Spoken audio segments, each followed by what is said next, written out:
You don't think speaker or me are something special or a stranger. I think when we are young, we don't care about other person's their background or position. Children don't care. Children, care the other space. Smile, peaceful, affectionate face. Even animal, they don't care what's the position. Whether rich or poor, educated or uneducated.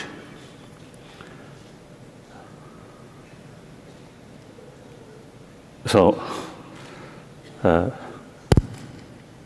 when I was in Tibet, I have one small dog. The dog more closer relation with sweeper than me. Nowadays, I have one cat. I think more than 15 years, someone has brought that small kitten. You see, the physical, quite weak. So if you see that cat is led a normal way, it will die. So I take care. So now I think almost 15 years. So that cat, most favorable person is person who give feeding. So Dalai might have some other work. So not that much sort of affection. Right? So basically, we also same species of mammals. We appreciate most the other's affection. So if we preserve, you see, that kind of attitude, I think today's world, much safer. When we were young, the feeling of others' affection, and consider other as a human being. When we are very young, these are very much alive. Because it is very relevant, their day-to-day life. Then we grow gradually, grown up, and enter schools or education field. Then these basic human sort of experience or strong feeling, not much day-to-day sort of relevant. Then we a little bit sort of neglect. Then secondary level of differences then become more important. So look now on this planet, about 7 billion human beings, and a lot of problems. Every human being out of 7 billion, nobody wants problem. Nobody wants trouble. But major portion of troubles we are facing, including violence, is our own creation. Here, big contradiction. Nobody wants a problem, but a lot of problem created by ourselves. I believe human intelligence, I think we utilize wrong way. And these immense destructive weapons, these we created. These weapons create only suffer. suffering, problem. I think in the past, the military force can solve problem, can achieve what you want. That's outdated. But in our mentality, still old sort of the thinking, still there. So that's why the beginning of the 21st century, still a lot of violence. And innocent people, children, old people, women suffer most. So these are human beings. If we feel, oh, at least our place, no problem. So it doesn't matter what happened there. It is wrong. Perhaps ancient time, morally, you see, remain also indifferent what happened other. Morally wrong, but practically, okay. Your only interest is some way not related with these people. Now today's world, not that. East, west, north, south, heavily interdependent. Then ecology, global warming. Never consider importance of demarcation. Correct? That's very good. That's very good. Practical.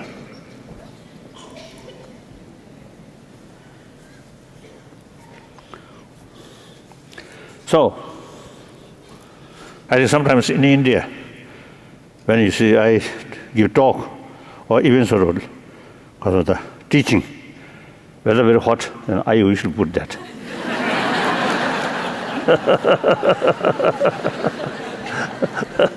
So this is a special hat now.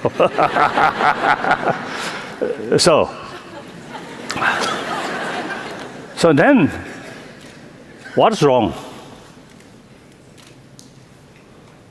We are lacking the sense of concern of others' well-being on the basis oneness of 7 billion human beings. That also, with too much emphasis on secondary level of differences, neglect about oneness of human being. Now, how to promote awareness, or how to change this negligence? Through rule way. I think through media, some extent, some help, but not effective. And through religious teaching, yes, some extent, certainly, but not universally. So only awareness. Potential, since all 7 billion human beings come from mother, received maximum affection from their mother. So we all have the experience receiving how much appreciation of mother's affection. So people who appreciate others' affection also have the potential to show other affection. So biologically, we equipped that. The only thing is, through education, when we grown up, education side, not being attention about the basic human biological factors or about the positive things. Now, I think worthwhile, make some experiment. So not necessarily some system, the worldwide, adopt immediately. Impossible. Some start that work. And meantime, I think this kind of work start with little skepticism. Then watch what's the real effect. After a few years, some definite effect, then can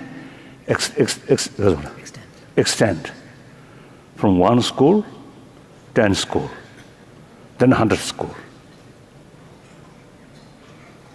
So therefore, now I think here you really, because of that, paying seriously attention. So you already, implementing, almost like the pilot somewhere. Almost like a pilot project. Oh, okay. So I very much appreciate those concerned people who involved here, and also young students who really showing interest. So I very much appreciate. This is something question of luxury, right? If you have, good. If you have not, okay. Not that kind of question. This is survival of humanity. This is very, very important for individuals' interest. Because ultimate source of happiness, joyfulness is within ourselves. Not depend on external things like money, power, or technology, or mere sort of education. Sometimes money, power, education may create more anxiety, more stress. So, too much stress, too much anxiety, very bad for our health. So, calm mind. Immediately, you get peace of mind. Relax. And day by day, month by month, year by year, also affect very positively your health. And your family also. I often see some half teasing. Particularly the young girls or young females, young ladies. You spend, quite substantial money for your beauty. Cosmetic. And some sort of jewelry. But these, beauty come from these things are very superficial. Real beauty is here. I often used to telling one story. In early 1960s, one Tibetan government monk official, a very trusted one, wonderful. Gradually he disrobed. Since we know each other very well, so I tease him, your wife, not that much attractive. Then he respond me, yes, externally not much attractive, but here, very wonderful. Then I have nothing to say. So, external beauty is important, no question. But internal beauty is more important. Without internal sort of beauty, even you take marriage, I think within few weeks, quarrel start. With inner beauty, then lifelong happy marriage. And happy parent, I think very much influence their children. Young child's eye, parent quarrel. I think very bad impact in their mind. So therefore, they take because of the biological sort of potential as a seed. Very young age, these are very alive. Then say, I think 6, 7 years. Then they also, because of the day by day, you see that kind of strong feeling, now not much relevant. Then education, now teach them. You see the affection, the sense of community, sense of responsibility. These are very important for your own happy future, for your own happy family. Not talking about world, just individual. Then individual person, individual family become more compassionate, then automatically a compassionate society can build.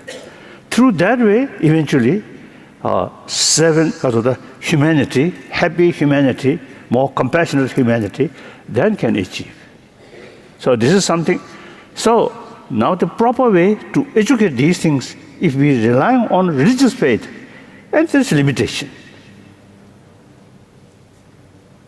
Out of 7 billion, according to some report, it stated, out of 7 billion, over 1 billion non-believer. And then frankly speaking, suppose among believer, there are some corrupted people there.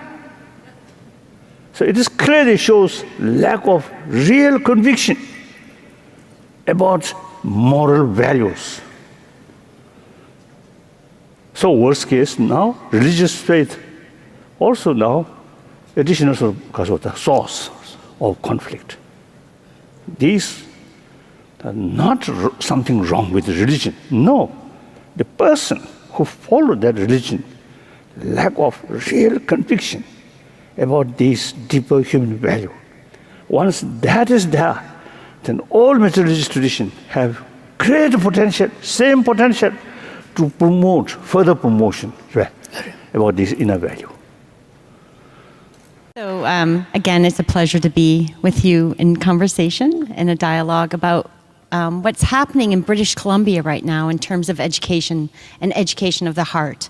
We were in dialogue, should I hold it closer? Okay, thank you, Maria. About education of the heart. And you were here in 2006 and then again in 2009. And I want to tell you that those times that you were here sparked a lot of work. And so your emphasis on education of the heart has actually helped transform the BC education system. And part of the Dalai Lama Center for Peace and Education has been a catalyst and a convener about that. So we now have people from government all the way to teachers and students all working together to educate the heart, to bring together that and really that spark. So right now in British Columbia, we're one of the first places in the world, I believe, where we have put part of the education system, in addition to reading, writing, and arithmetic, and the academic subjects, that education of the heart, things related to social and emotional learning, or social and personal competency, is now going to be an explicit and intentional part of the education system. So this...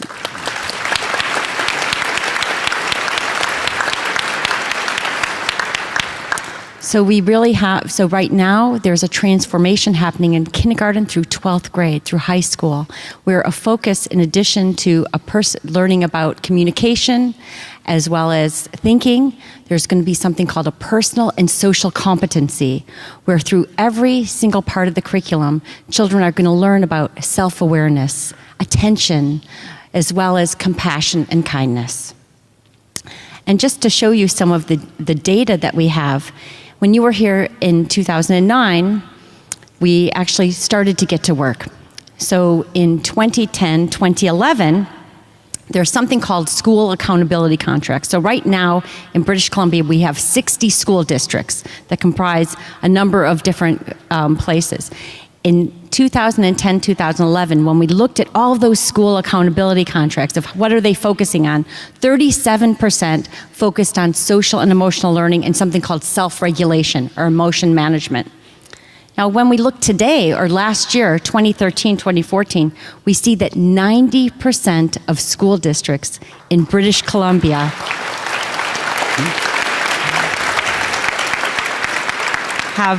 have a focus on social and emotional learning and self-regulation. But that's not only it, because they could have this in the accountability contracts, but what are they doing? What turns out in BC that educators across from scientists as well as superintendents believe in evidence-based practice, informed from science. So we have a number of different programs that go into schools to help educate the heart. So we have a program called the Roots of Empathy, which I believe you've heard of before, where they bring an infant into the classroom. Over 200,000 students in British Columbia have received that program. Another program called Mind Up that brings in mindfulness, attention training, as well as acts of kindness and compassion.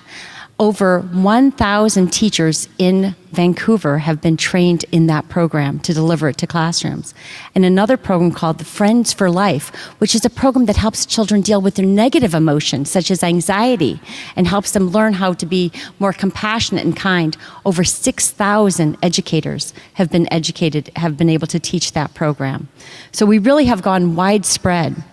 But that's not enough. I have to sort of, the programs are important, but we also believe that it's important to not only work with the children, but to train teachers who are learning how to be teachers. So in the schools of education where they're learning to be teachers, we have one of the first ever teacher education programs where the people who are learning to be teachers are learning about social and emotional learning.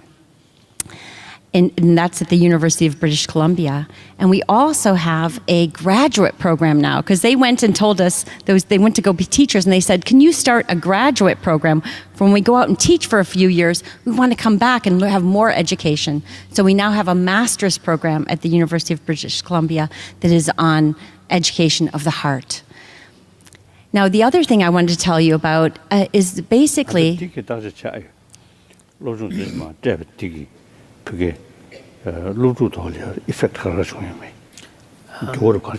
His Holiness is wondering whether there has been any data coming out of actual studies done on the effect on the children themselves so far as a result of these programs. So that's a very important question, because that's really what I do. I'm a scientist who studies those programs, because I think that it's good to think about, well, they should be working, but we really have to test it. And so we've done very rigorous scientific studies comparing children who have the programs to children who do not, and looking at even things like attention as well as their stress physiology. Does it actually improve their well-being and health? And have had very good results from that. So the science is really critical. And however, the other thing that's really important besides the science of these programs' effectiveness is also, can we assess this? Can we assess how we're doing? There's a saying in education, what doesn't get assessed doesn't get addressed. And so we need to have data to know how our children are doing. Are these programs working? Are we educating the heart?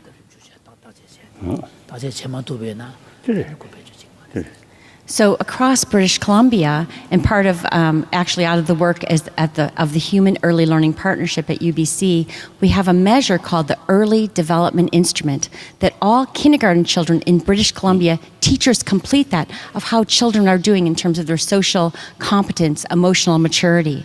And we're able to look at that across the entire province of all of the children to see how they are doing. Very good.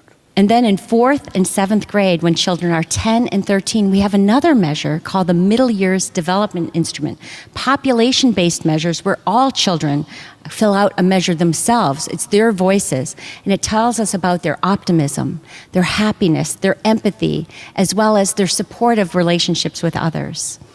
And then, to even build that further, through part of a partnership with the Dalai Lama Center for Peace and Education, we have a new measure called the Heart-Mind Index.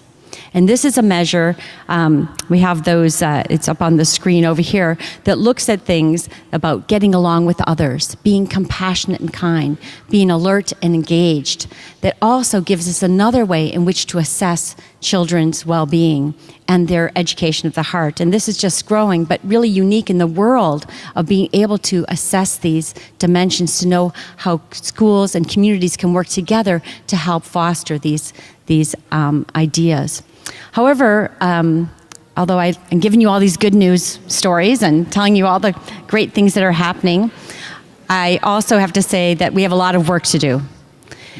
And a question I have for you is, we've come pretty far in terms of what we're doing, but I just wonder from you what your advice would be to us to move further, to build this in British Columbia and across Canada, to bring in education of the heart in schools, in families, and in communities.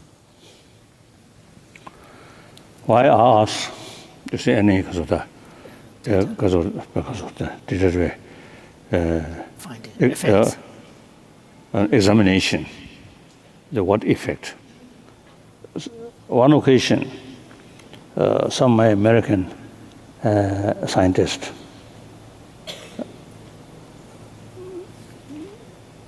said even with very short program, about 3 weeks, about 3 weeks sort of training. Before that, they check blood pressure, an amount of stress, and there are some other few more tests. After 3 weeks training, you can test. Blood pressure reduce, stress much reduce. As a result, those trained person, then much more calm, much happier, peaceful. So their relation with their friends and family. Much peaceful, much happier. So perhaps a few months or in a year, like examination, this is some test. And then also you see inquire their families, what was changed. Evidence.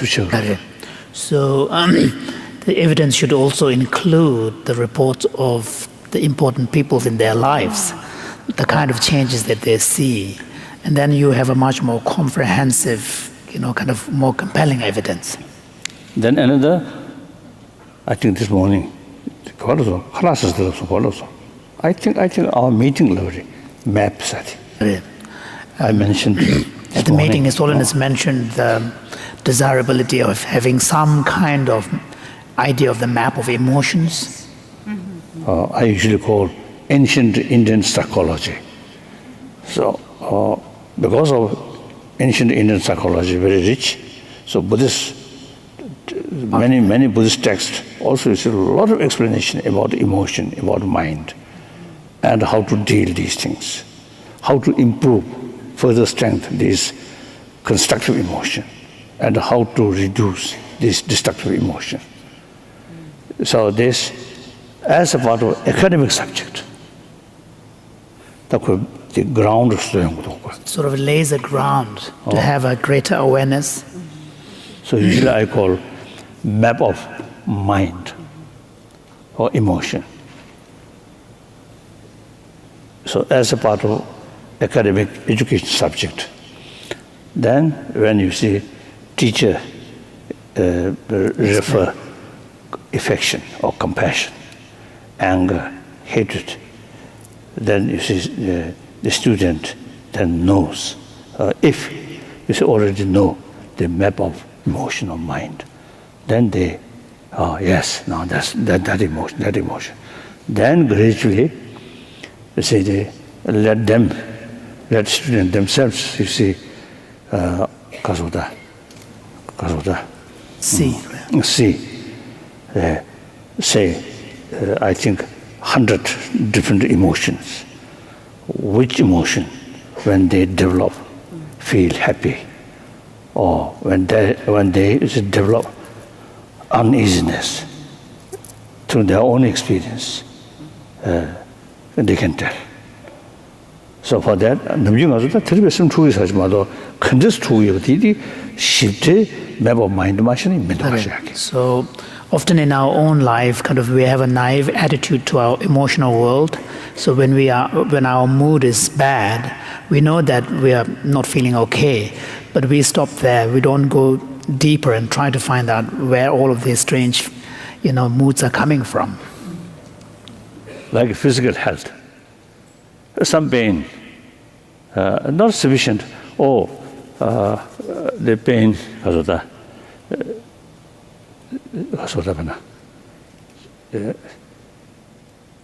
everybody used to realize the pain is very bad, so it should sort of reduce. But unless you know the causes of the pain, difficult to deal.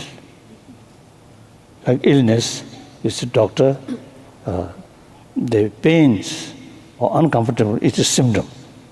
The causes of that, without knowing that, difficult to treat. So similarly, the destructive emotion, effectively deal with destructive emotion, so we have to go the more detailed, deeper level, the causes and condition. Of course, immediate condition, quite obvious, but real causes. So the academic subject in development or something. So if we find a way to present these kind of, in some sense one could say the kind of the ways in which our emotional world work and the causal relations, interrelations among them, then this can be presented more as an academic subject, something that the children can learn. I think just information. You see, the Buddhist text, which translated from India, mainly the Nalanda sort of scholars. They are writing. So about 300 volumes. So in order to make available to general public, if these information remain in 300 volumes, then say, Buddhist text. So since few years, we suggested or developed one idea. Out of 300 volumes, we can divide according to the meaning or subject. We can divide 3 parts. First part, science, including mind, emotion, as science subject. Simply explain what emotion, no concept of right or wrong. Without any moral evaluation. Then second part, philosophy, about impermanence, including quantum physics, these things, very similar, quantum physics. So explaining the reality through sort of thorough investigation, then quantum physics is developed. Similarly, Buddhist concept, things, if you investigate, you can't find. So this second part as a philosophy. Again, nothing to do with religion. The third part, Buddhist as a religion.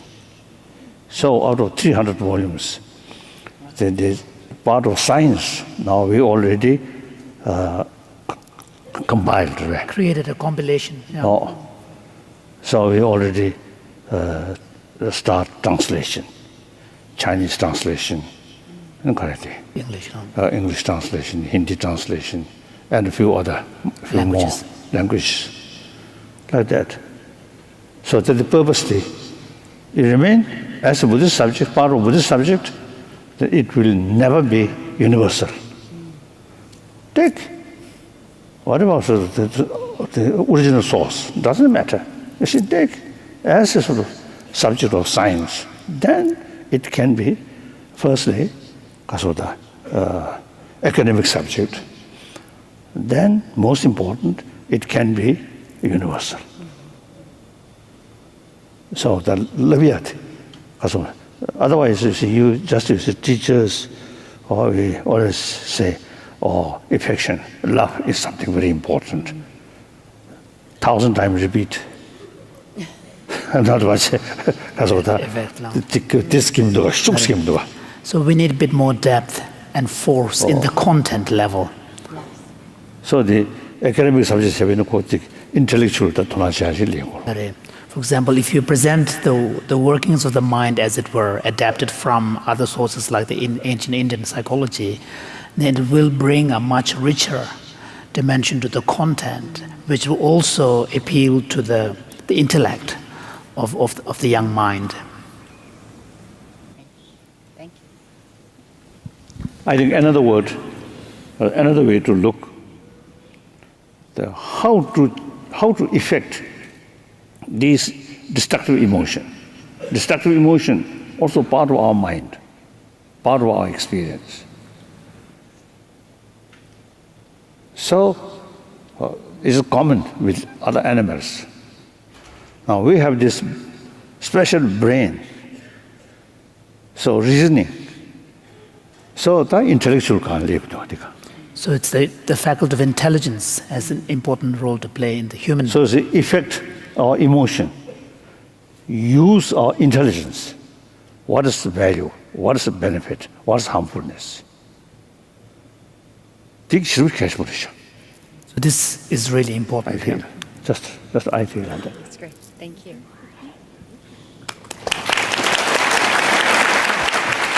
Your Holiness, it is indeed an enormous honor to speak with you today. Your example inspires all of us to live good lives and to contribute generously to the well-being of others. So as Maria said, I'm a community volunteer and I'm responsible for a large charitable organization that is inclusive of all faiths and all cultures. So in Canada, we are a very wealthy country. But despite that, we still have many people who live in poverty and many children who live in poverty. So our vision, the vision of my organization, is to create greater equality in society. So greater equality between men and women, less disparity between rich and poor.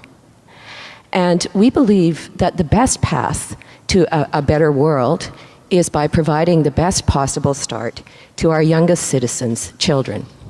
So these are our goals as an organization, and we work to accomplish those goals in a number of ways. As Maria mentioned, we provide a very broad array of services to thousands and thousands of people every year. So that's men, women, and children, but mostly we work with mothers and their children. So we provide things like food and clothing, housing and legal assistance, childcare and support for single mothers, assistance with education and employment, and also health and physical fitness, including things like yoga and meditation. So we rely on science and research to shape our ideas about how we can change social conditions. And we work very hard to put the knowledge that comes from science into action in the way we deliver our programs. Our most ambitious advocacy has been to engage political leaders, government leaders, in understanding why it is important, why we would all benefit if we invest more in the development of children and if we do more for young children. So Kim has given us some very good news about the work that's underway in BC, work that we're all engaged in, and that work has been done obviously with the leadership of people like Kim, but the support of people like Tamara, who's sitting beside me, who is a well-known business leader and whose organization sets an amazing example of generosity in the community. But Kim has also reminded us that we have work to do. And when we look at the early development instrument, the results of that, the data that comes from that, we see that for children at age 5, there are still far too many children who have difficulties at that age. So although our work in schools is essential and it's coming along very well, we know that we actually also need to look at what's going on for children in the family and in the community before they go to school. So in Canada, there is very good work happening at many levels, but in Canada, we don't do as much as some other countries do to support families when they're raising young children. But we do something that I think is very important. It's a special program. And when children are born, we allow parents to take time off from work to stay at home with their new infants. Okay? So parents can take up to a full year, and employers are required to hold their jobs for them. Parents are entitled to apply for a benefit, which gives them some income so they have a way to support their family during the year that they are at home with children. Now, this time can be split equally between fathers and mothers, but what we see overwhelmingly is that it's taken by mothers. Now, this isn't very surprising because I think in most societies we tend to think of the care of infants as being primarily the responsibility of mothers. That's not very surprising at all. But recent science tells us that this is perhaps something that we should question. So there's good scientific evidence that demonstrates that when fathers play a role in caring for children, they're healthier and happier, it's good for children, and also our communities benefit. There's also been some very interesting research recently by neuroscientists that demonstrates that when fathers are the primary caregivers or the major caregivers, something happens to their brains. Their brains actually change and they become more like mothers. So they become less aggressive and they become more patient. I was wondering whether they can actually eventually be able to feed the baby. Well, you know, that's a good point, and I'm just getting to that because there's actually another study that shows that when fathers spend at least 2 days a week with their children and they do those tasks, they feed the baby, they put the baby to bed, they change the baby's diapers, that what happens is that those fathers go on to raise children which are very compassionate, right? So it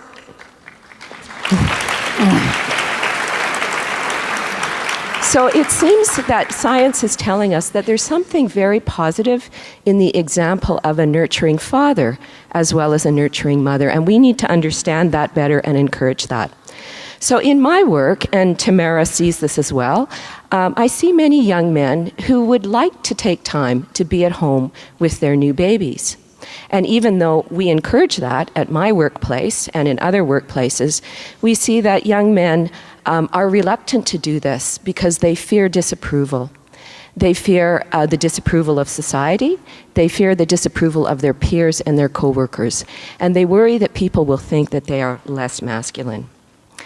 Now, I've heard you say that you think women should play a greater role in society. And I think that's a very good idea, right? But what I wonder about is whether men should also play a greater role in the domestic sphere and with the care of children. And if they did, would this help to develop the qualities of compassion and empathy in children, but also in men?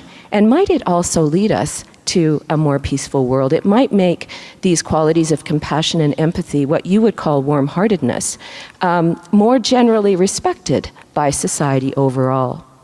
So, Your Holiness, I think you are a person who likes children very much. So I wonder if my genes are gene more from my father, yes, then I will be more aggressive, or short temper. If it's gene from my mother, then very, very warm-hearted, compassionate person. Yeah. So perhaps my own sort of case, I think early period, I follow my father's sort of way, short temper. Then later, I follow my mother, very compassionate. So I wonder if your father cared for you and changed your diapers and fed you. I wonder if that might have made him more like your mother. No? What do you think of that? That I don't know. This, I think, the importance of the field to further experiment. Research now. Research. Yeah, right. When you're then I want to fully support the women, female should take more responsibility in the society. Here you say I since many years I telling or appealing when I give public talk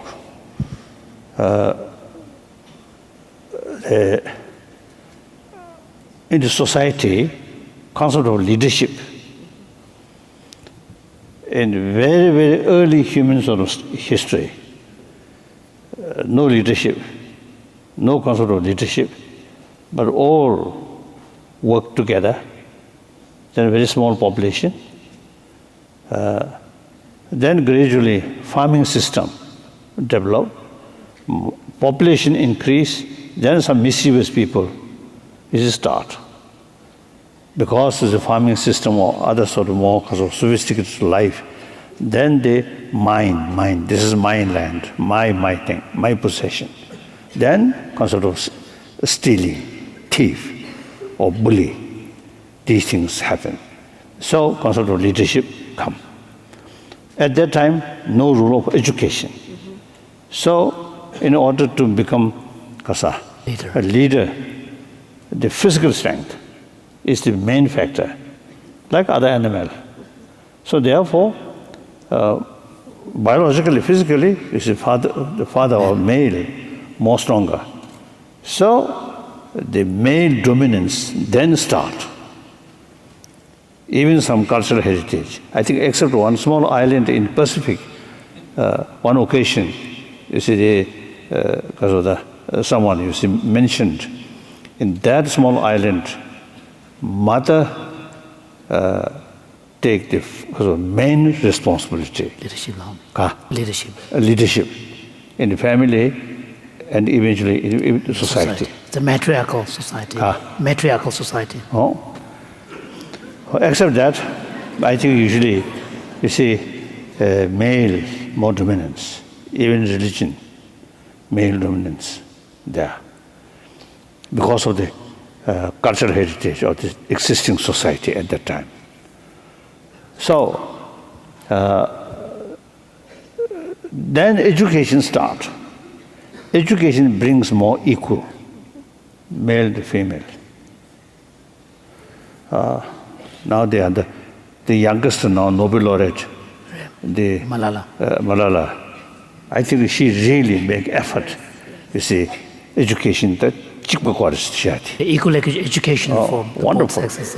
So education brings more sort of equality, but still the society, still male dominance, still there. So now time comes. General education not adequate. So education about heart, warm heart, affection, now becomes something important. In that respect, female, biologically, more potential concern of others' pains. Again, now scientists experimented. It shows. And even birds, other animals, the mother take full care. Father, enjoy, short moment, then forget. We human being better, little better. So therefore, now time come. Female should take more active role regarding promotion of human compassion, human love. So that's as you mentioned. I don't know if the father become like mother. That I don't know. but the mother should take more active role. And if father not to follow mother's sort of pattern, they give some punishment.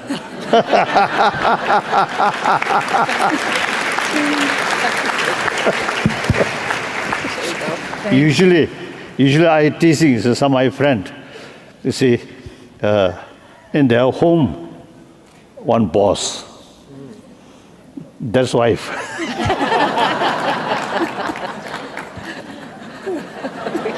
So some boss, very aggressive. That's good.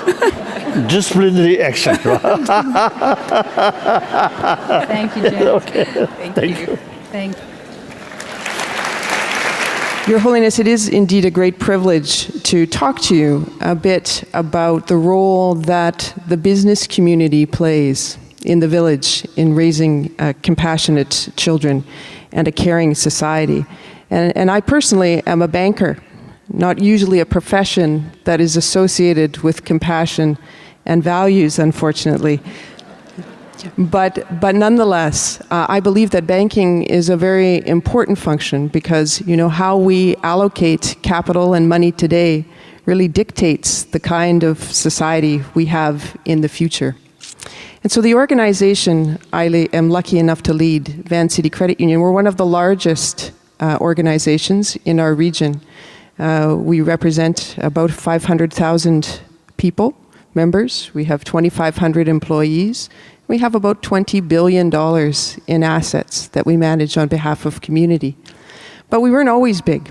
We started out quite small in 1946 with 14 people gathering around a kitchen table on the poor side of town in Vancouver, coming together to do for themselves what big banking institutions would not do.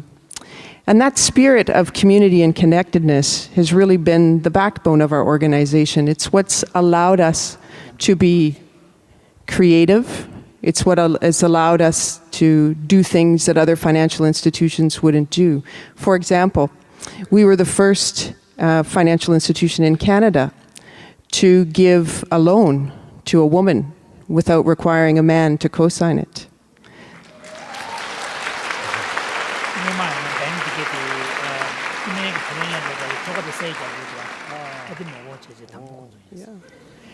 Yeah, it's good, huh? Yeah.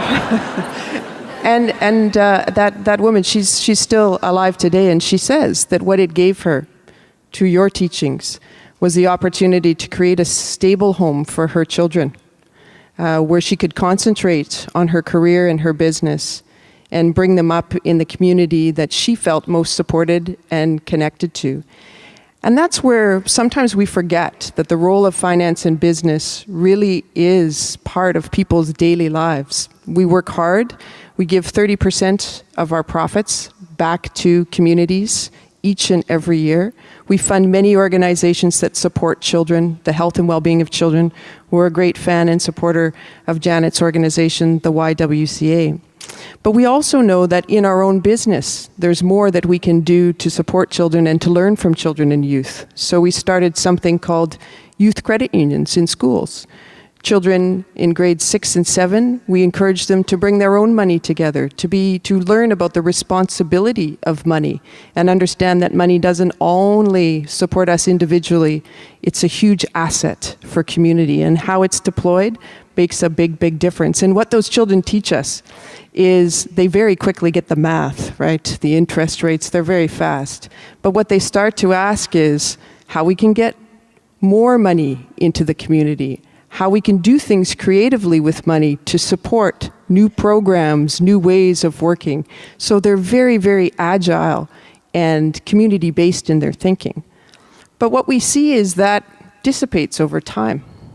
Those same credit union members that are with us as young people, they may or may not stay with us as they get older. And while our organization thrives and we continue to grow and we're among the most successful in the country and the world, one of the things I observe is that as we get older, the values that we hold personally and that we sometimes knew as children, they dissipate. And so what I see with my own community and with business leaders, so when I talk to our young staff people, they worry about how they can continue to bring their values into their work. And when I talk to business leaders, my colleagues who lead other kinds of businesses, they will tell me about the work they do at home, how they give back to community, how they donate to charities and philanthropy. But when I ask them why they don't bring those same values into their business, they look at me like I'm crazy. Those values don't belong in business, they'll say. But I guess our experience is that business is fundamentally a human endeavor. Right. And that the allocation of money and business is ultimately to support the well-being of people and society. Absolutely. And the same individuals who hold values at home, those very same business leaders, those women and men, they seem to hold different values when they come to work and lead a business. So my question for you is, why do you think that is? Why is it that we can connect so personally with things that are important to us in our personal lives, but we aren't able to translate that or use that in our business and working lives? As we already mentioned, you see, because of our society, very much, I think, the material oriented culture, oriented life.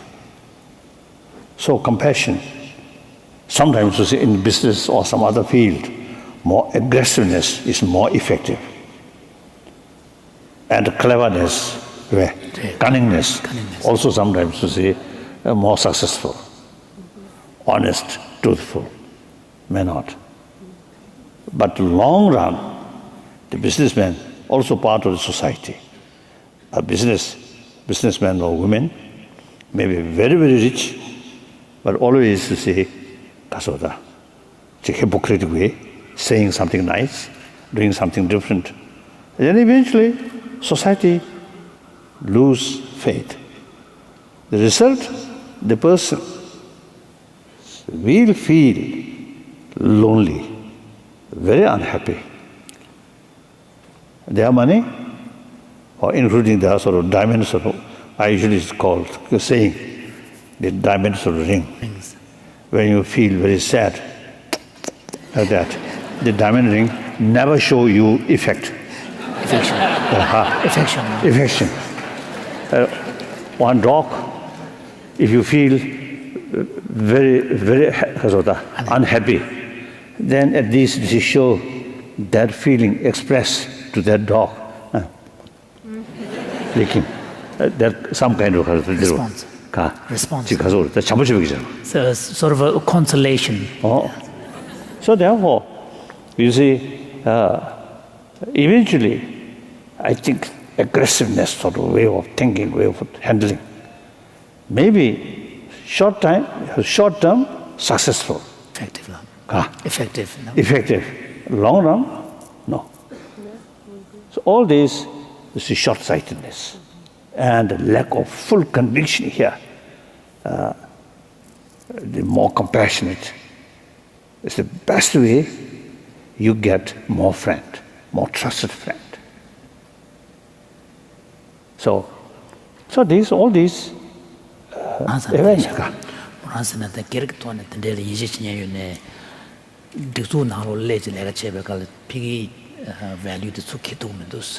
Directly in technology,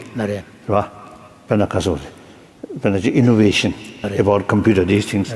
Compassion is purely sort of money matter. Also, you see, no direct sort of kasata. His Holiness is suggesting that you need to have a larger framework to understand the role of these values in that enterprise. For example, if you look at the invention of a new technology, in itself, it's very difficult to see the direct role of these values. But if you set that within the larger context, then you will be able to see. I think basically, any activities which sort of carried by human being, for human being, ultimately, motivation is the key factor. So motivation here, the compassionate motivation, is the right motivation. So that is called drisha, chikasore. Awareness, if people can bring awareness of the larger context, then you begin to see the relationships. However, I think late in early 19 and the previous 20th centuries, I think till very late among the business circle, I think very, very few who showing interest about warm-heartedness. Then later, even some sort of big company leader also is showing interest. And for business, a successful business, the customer or customer Right, because a lot of the businesses, customer relations is a very key part of their success. and also metric. the employee. And employer satisfaction. All these the work among the human being. So the company, big company, they are but transparent me trust you on there.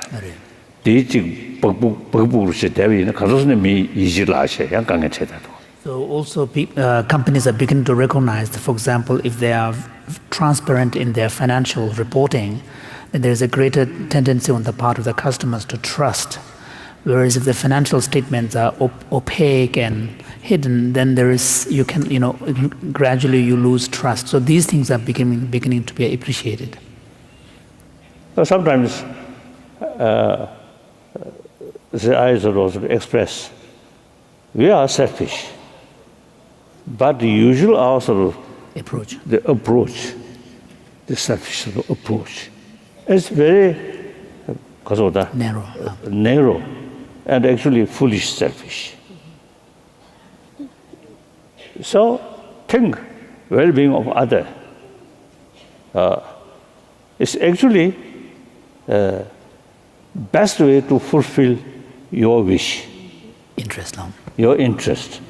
So more altruistic sort of attitude towards other, that's wise selfish. So through education, backing with scientific research, wise selfish is much better than foolish selfish.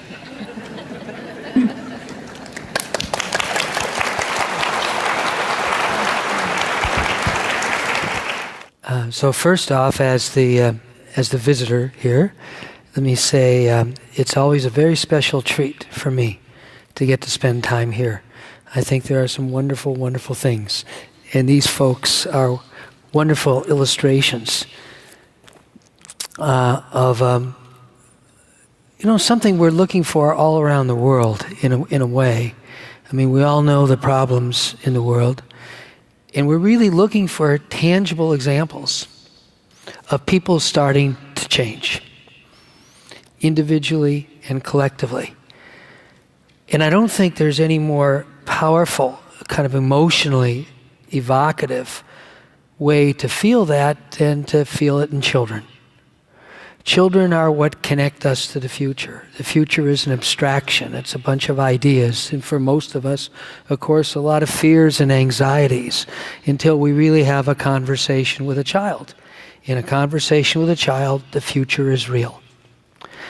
So I guess one of the things hadn't thought about this way. I guess this kind of ongoing odyssey to find places in the world where the future that we desire is starting to show up. There's an old line in English, the future is here already, it's just not evenly distributed. So I don't want to say this to in any way imply I think Vancouver is paradise and BC is a paragon or anything like that, because when you live in a place, you're very aware of all the shortcomings. You're very aware of what needs to be done. But I also want you to know, as a visitor, I admire a great deal the sort of commitment as illustrated in all the people up here, and it's one of the reasons I do love to come here.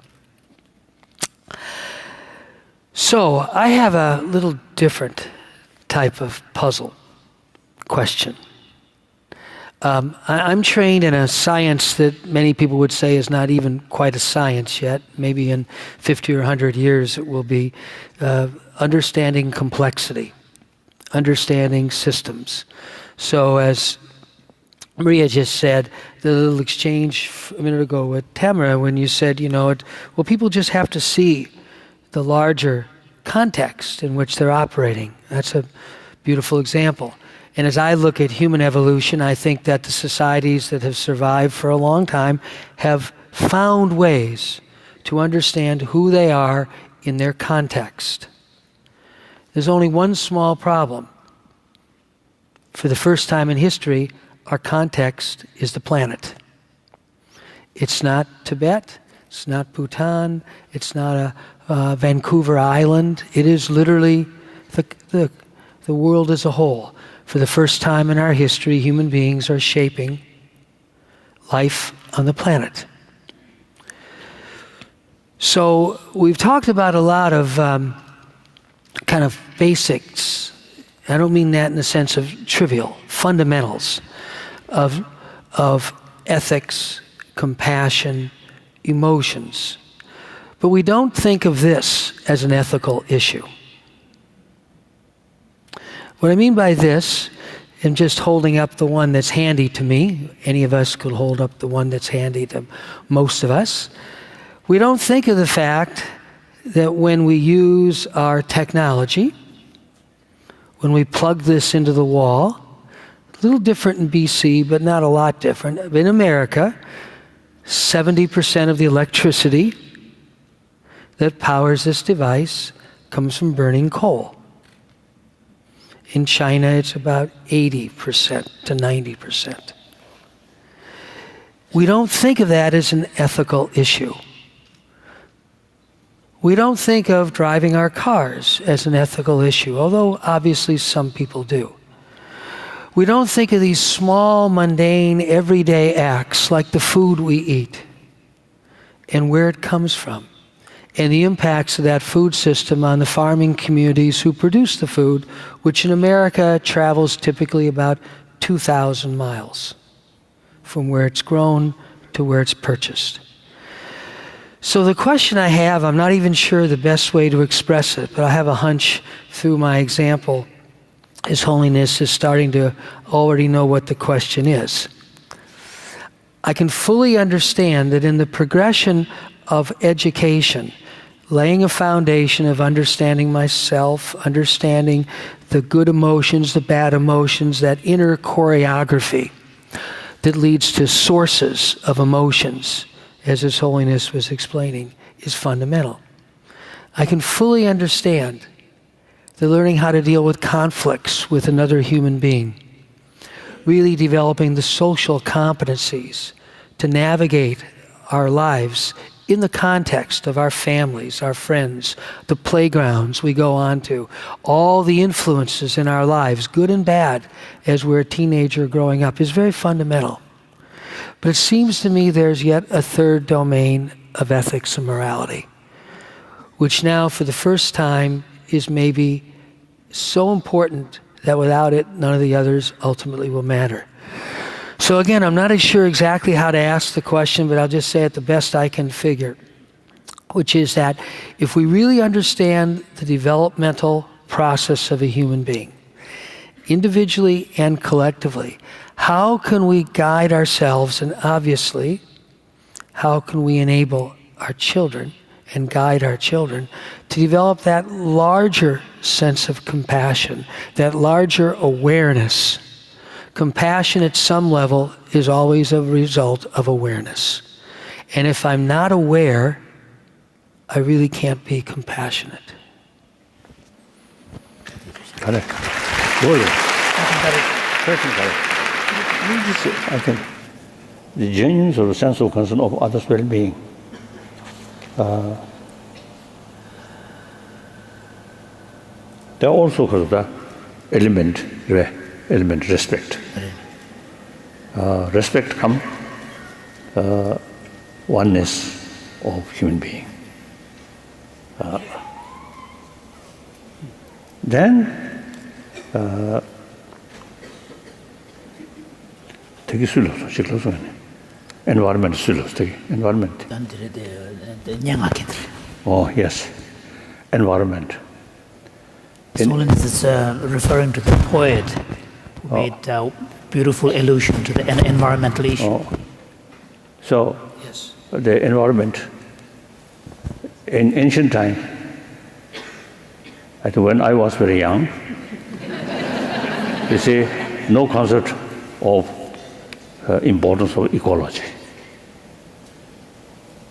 When we were in Lhasa, they say any water we can drink. When I come to India and eventually visit different countries, then you see there is sort of distinction. This water can be drunk, this water cannot. Then question immediately, why? This polluted. So then listen, explanation from experts, environment experts. Then really, as the poetry mentioned, our planet, our only home. We cannot go other. As he mentioned, sometimes I also mentioned, moon, beautiful, remain in sky, we remain on this living planet, then looks in clear sky, the full moon, beautiful.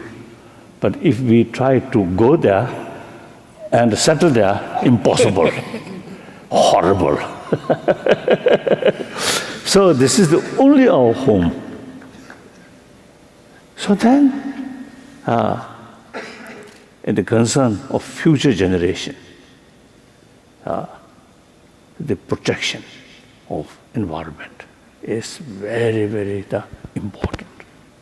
So these, I think, our physical sort of level, sensory level experience, I think not like violence. Violence immediately strike on our mind. Environment degenerate, not immediately sort of striking. Without sort of what's the much sort of striking sort of appearance or experiences, gradually damage done. Once we actually feel some lung effect or some sort of problem eyes, then could be too late. So therefore, we really need education, awareness through education, the importance of environment. So, sort of sense of concern of well-being of humanity, sense of concern of the happy world, including a healthy sort of air, or healthy sort of the planet, then you see you develop genuine sense of concern of these things.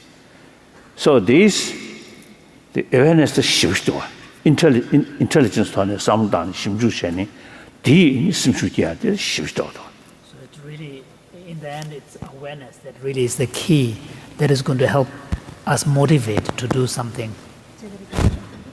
In the end, it's awareness is really the key to help us be motivated to do something. Awareness is there to or directly to aware something, mainly sensory level. Then mental level. Now these things are not necessarily obvious because of the exist presently, but danger in future. So only mental level. Right. So education, awareness, education, explanation. So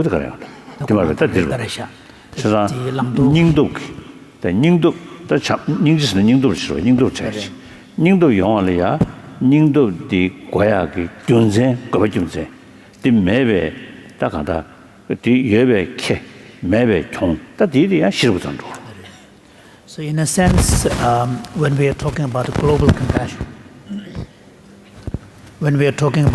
compassion, there is also... And also universal compassion. And universal compassion. There is an element of a sense of a sense of courage, of imagination involved in it. And in order to have that kind of courage of imagination, you really need to have a depth of conviction that would give rise to it.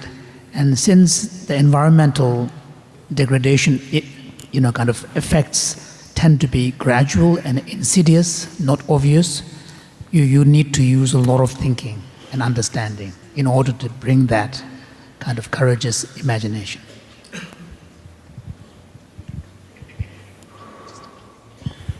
Thank you.